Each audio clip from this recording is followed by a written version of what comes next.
everyone's been asking me, Rob, what do you think about Mike Tyson coming back to fight at 54 years old? Is it good for boxing? Is it bad for boxing? I was reading a couple of articles, and some of the media people, they hate it with a passion.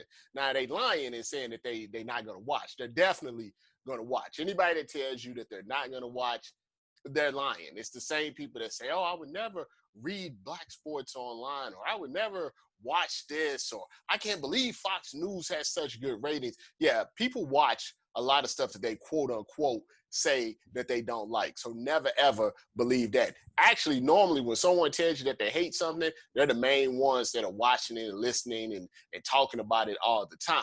Now, with that being said, the first reason I can tell you this, Roy Jones Jr., the only reason that he's in it is straight cash, homie.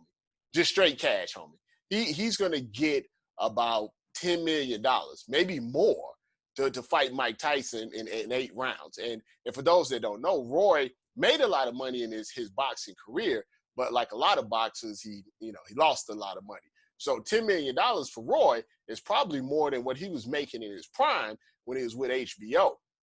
As far as Mike, I mean, Mike Tyson is that's a story, right?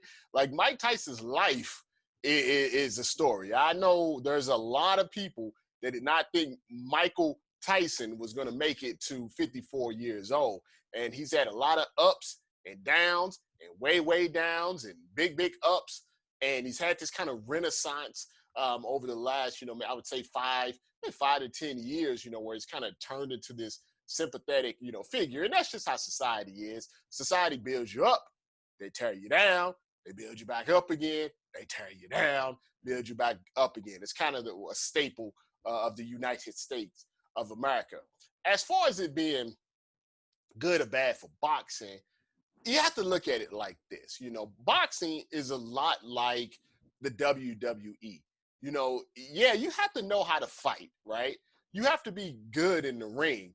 But the reality, if we just keep it at 100, is that the most popular boxers are the ones that have the most popular personalities.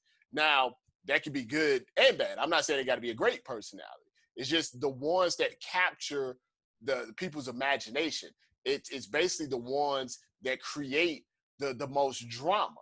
You know who's probably more popular than a lot of your favorite boxers right now? Adrian Broner. Adrian Broner, if you went out on the street and you asked a random person, do you know Adrian Broner or do you know Lomachenko? You know what I'm saying? I think a lot of people would say Adrian Broner. So do you know Adrian Broner? Do you remember Andre Ward? Tim Bradley? Like this, it's not right, but I think there's more people that probably know Adrian Broner than they do Sean Porter. It's just the way that it is. And that's not a good thing per se, because a lot of the reasons that Adrian Broner are not for anything that he does inside of the ring. The same thing can be said for Tank Davis, right? Gervonta Davis. I would say more people know Gervonta Davis than a lot of these other younger fighters, but it's for stuff that has nothing to do with the ring. But that makes them what we call a box office draw. That's why Adrian Broner can get a Manny Pacquiao, fight, because he's going to bring people to the table. That's why Tank Davis can get, 20,000 people in Atlanta to come to his fight. If you just have a certain type of buzz for various reasons, you can become famous in the world of boxing. That's why someone like Ryan Garcia, and I think Ryan Garcia has a lot of talent, right? But there's more people that know Ryan Garcia than they do Devin Haney, or Virgil Ortiz, or even Shakur Stevenson. You know what I'm saying? It's because he has this huge social media footprint and things like that. Now, that doesn't mean that Ryan Garcia can't turn out to be a superior boxer to those others, but it just lets you know that when it comes to fighting sports, that your personality, your persona means more than sometimes your fighting skills. Like, listen, I know Conor McGregor, is a very solid MMA fighter, has a lot of good wins, puts on good performances and stuff. But there's a lot of guys in the UFC that are like that are in MMA that are like that. They put on good performances that have had big victories and stuff. And they wasn't making money like Conor McGregor. That was because his persona, he cultivated his persona. Now, I bring that back to Mike Tyson. We're talking about Mike Tyson. You know what I'm saying? This is Mike Tyson right now is, if you ask, just your random person, like name your five favorite boxers of all time, Mike Tyson is probably going to come up, or most recognizable fighters of all time. Same thing with Floyd Mayweather. Floyd Mayweather didn't have a style that was conducive to getting this like huge fan base, right? It's not that his fights were quote unquote boring. They were one-sided a lot. So he wasn't like knocking people out, but it was the whole event. It was the quote money, the money team, Money Mayweather. It was the whole extravaganza that made him into this big money-making machine, and you back it up in the ring. You can't take an L, but that's why. It had nothing to do with him, the way he fight. People would come to Vegas for a Mayweather fight, not for the fight. They wanted to see what was going on at the casino, at the club, what Chris Brown and Rick Ross was doing. So once again, I bring that all around to you is that I don't think it's bad for boxing. Is it circus-ish?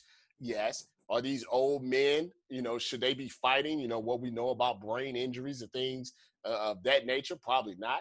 I forget which Paul it is, Jake Paul or Logan Paul. Should they be fighting Nate Robinson? Yeah, I mean, that part, yeah, it's a joke, but it's an entertaining joke. The example that I use is this, right? A lot of people like the Fast and the Furious movies, right? Okay. Now, they don't win any Oscars for the Fast and the Furious movies, right? But more people watch those movies than they do the ones that win the Oscars. If you combine, if you take the 5 films, right, that are nominated for best film at the Oscars, their box office is not as good as the Fast and the Furious, one film. You see what I'm saying? So no, I don't think it's bad, quote unquote, for boxing. If boxing puts on good fights, people are going to watch, be it Fury and Wilder and things like that. The problem is a lot of times boxing, unlike UFC, that's what happens when you have a quote unquote monopoly, don't put on the best fights. How long have we been talking about Errol Spence and Bud Crawford? How long were we talking about Anthony Joshua and Deontay Wilder? When it's more talk and more tweets and more Instagram and more YouTube than actual fights, that turns off people. The thing that Dana White has is that he doesn't pay his fighters a lot, but he gets good quality matchups almost on every single pay-per-view. Because boxing is separated by promotional companies and networks and things like that. You don't get that. So yeah, when people say, oh, Mike Tyson, Roy Jones, yeah, I'm going to watch that. Of course you're going to watch it. Your curiosity is like driving on the highway and seeing a wreck on the other side. Someone might be dead, but you still slow down a little bit to check it out.